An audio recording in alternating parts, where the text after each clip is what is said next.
लहराती हुई पहाड़ियों और फुसफुसाते हुए खेतों के बीच शांतिपुर का एक छोटा सा गांव बसा हुआ था। शांतिपुर में जिंदगी आराम से चलती थी। यहाँ के लोग कुदरत के हिसाब से अपनी दिनचर्या बिताते थे। हर सुबह सूरज आसमान को नारंगी और सुनहरे रंगों से रंग देता था और ग्रामीण अपने रोज के कामों में लग जाते थे। किसान अपने खेतों में काम करते, बच्चे स्कूल जाते और गांव के घरों से ताजी बनी रोटी की खुशबू आती।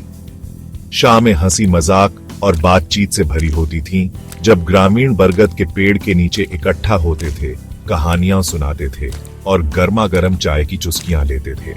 लेकिन जैसे ही सूरज क्षितिज से नीचे डूबता था और शांतिपुर पर लंबी लंबी परछाइयां पड़ती थीं, वैसे ही गांव पर एक अजीब सी बेचैनी छा जाती थी, क्योंकि शांतिपुर के बाहरी इलाके में एक भयानक सन्नाटे में डूबा हुआ एक प्राचीन हवेली खड़ी थी। हवेली, जिसे हवेली के नाम से जाना जाता था, एक बीते युग का अवशेष थी।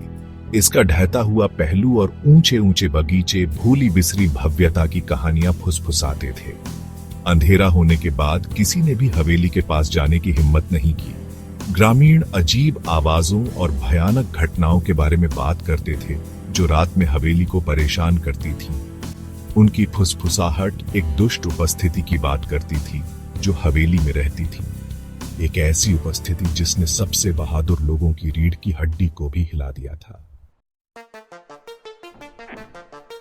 हवेली समय की निर्मम प्रगति के प्रमाण के रूप में खड़ी थी। इसकी कभी जीवंत दीवारें अब फीकी और टूटी हुई थीं। हवेली अंधेरे गलियारों, धूल भरे झूमरों और कोबवेब वाले चित्रों की एक भूल भुलैया थी, जो आपकी हर हरकत को देखते हुए प्रतीत होते थे। हवेली के अंदर की हवा सड़न और भय की एक अंतर्निहित भावना से भारी थी। ग्रामीणों ने हवेली के असली मालिक, एक अमीर जमींदार के बारे में बताया, जिनकी उसकी दीवारों के भीतर एक असामयिक और भीषण मौत हुई थी। उनका दावा था कि उसकी आत्मा अंदर ही फंस गई है, हमेशा उस सांत्वना की तलाश में रहती है जो उसे नहीं मिली। कहानियां अलग अलग थीं। कुछ ने रात के सन्नाटे में गूंजती उसकी प्रताड़ित चीखों के बारे में फुसफुसाया, जबकि अन्य ने हवेली के उजाड़ हॉल में घूमने वाली भूतियां आकृतियों के बारे में बताया। युवा पीढ़ी के बीच हवेली के किस्सों को डर और आकर्षण के मिश्रण से देखा जाता था। कई लोगों ने उन्हें केवल लोक कथाएं बताकर खारिज कर दिया, शरारती बच्चों को नियंत्रण में रखने के लिए गढ़ी गई कहानियां। हालांकि शांतिपुर के बुजुर्ग बेहतर जानते थे। हवेली में होने वाले अड्डा के द्रुत शीतल वास्तविकता की अवहेलना करने के लिए उन्होंने बहुत कुछ देखा था, बहुत कुछ सुना था। अर्जुन, एक युवा जो अपने संशयवाद और साहसी भावना के लिए जाना जाता है, ने हवेली के आसपास की कहानियों का उपहास किया। अपने दादा दादी से मिलने शांतिपुर में नए आए, उन्होंने हवेली के प्रति ग्रामीणों की आशंका को चिंताजनक नहीं बल्कि मनोरंजक पाया। यह साबित करने के लिए दृढ़ संकल्पित है कि कहानियां अंधविश्वासी बकवास से ज्यादा कुछ नहीं है। उसने हवेली में एक रात बिताने का फैसला किया। उसके दादा दादी ने उससे पुनर्विचार करने की विनती की। उनके तनावग्रस्त चेहरे चिंता से सराबोर थे।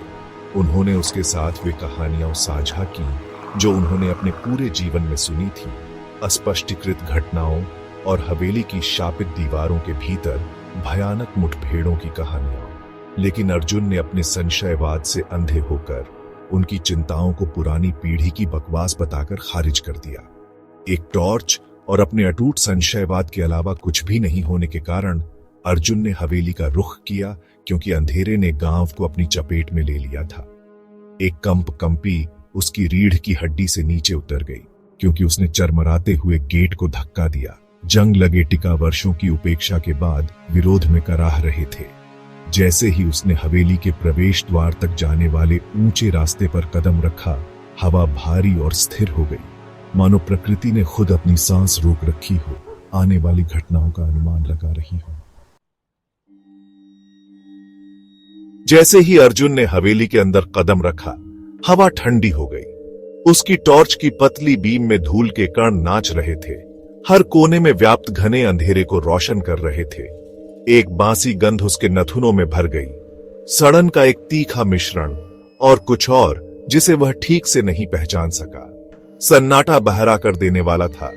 केवल उसके अपने दिल की धड़कन की आवाज उसके कानों में गूंज रही थी। वह सतर्कता से मुख्य हॉल के माध्यम से अपना रास्ता बना रहा था। उसकी टॉर्च की बीम फीकी टेपेस्ट्री और दीवारों पर सजी टूटी हुई तस्वीरों पर नाच रही थी। उसके पैरों के नीचे फर्श की हर लकीर ने उसकी रीढ़ की हड्डी को कंपा दिया। जैसे ही वह भव्य सीढ़ी के नीचे पहुंचा, उसने उसे सुना। दालान के अंत में कमरे से एक धीमी फुसफुसाहट आ रही थी। जैसे ही वह धीरे धीरे आवाज की ओर बढ़ा, उसका दिल उसकी छाती में तेज हो गया।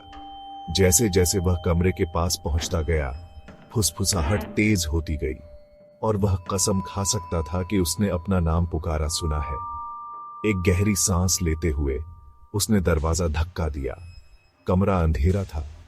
दालान से केवल हल्की रोशनी आ रही थी। जैसे ही उसकी आंखों को अंधेरे का आदी हुआ, उसने फर्श पर कुछ अजीबोगरीब देखा। एक बड़ा गहरा दाग जो सूखे हुए खून की तरह दिख रहा था। अचानक हवा बर्फीली ठंडी हो गई और अर्जुन ने अपने साथ कमरे में एक उपस्थिति महसूस की। वह धीरे धीरे अपने विपरीत दीवार की ओर मुड़ा। उसका खून ठंडा हो गया। वहां दीवार पर एक महिला का चेहरा झिलमिलाता हुआ दिखाई दे रहा था। उसकी आंखें एक अप्राकृतिक तीव्रता के साथ उसकी आंखों में जल रही थी। वह भयानक रूप से पीली थी। उसके लंबे काले बाल उसके कंधों के चारों ओर एक अंतिम संस्कार की तरह लहरा रहे थे। आपको यहां नहीं होना चाहिए, वह फुसफुसाई। उसकी आवाज एक द्रुत शीतन फुसफुसाहट थी जो अर्जुन की हड्डियों में समा गई थी। यह जगह शापित है। अर्जुन का दिमाग दौड़ गया। क्या यह सच था या उसकी कल्पना उसके साथ चाल चल रही थी? इससे पहले कि वह कुछ कह पाता, महिला का रूप टिमटिमा गया और वह एक कान फाड़ देने वाली चीख निकली जो हवेली से गूंज उठी। अर्जुन ने भयभीत होकर देखा क्योंकि उसका चेहरा शुद्ध हवा के मुखौटे में बदल गया था। उसकी आंखें उस आतंक से चौड़ी थीं जो उसके अपने जैसी थी। अर्जुन के ऊपर दहशत छा गई और वह अपनी टॉर्च गिराते हुए पीछे हट गया। कमरा अंधेरे में डूबा हुआ था। महिला की चीखें अभी भी उसके कानों में गूंज रही थी। वह अपने पैरों पर चढ़ गया। अंधेरे में अंधाधुंध अपना रास्ता महसूस कर रहा था जब तक कि वह दालान तक नहीं पहुंच गया। जब तक वह हवेली से बाहर ठंडी रात की हवा में नहीं निकला, तब तक वह दौड़ना बंद नहीं किया। अर्जुन फिर कभी हवेली के पास नहीं गया। उसने अपनी कहानी हर उस व्यक्ति को बताई जो सुनना चाहता था, लेकिन अधिकांश ने इसे उसके डर से पैदा हुए मति भ्रम के रूप में खारिज कर दिया। हालांकि ग्रामीण बेहतर जानते थे।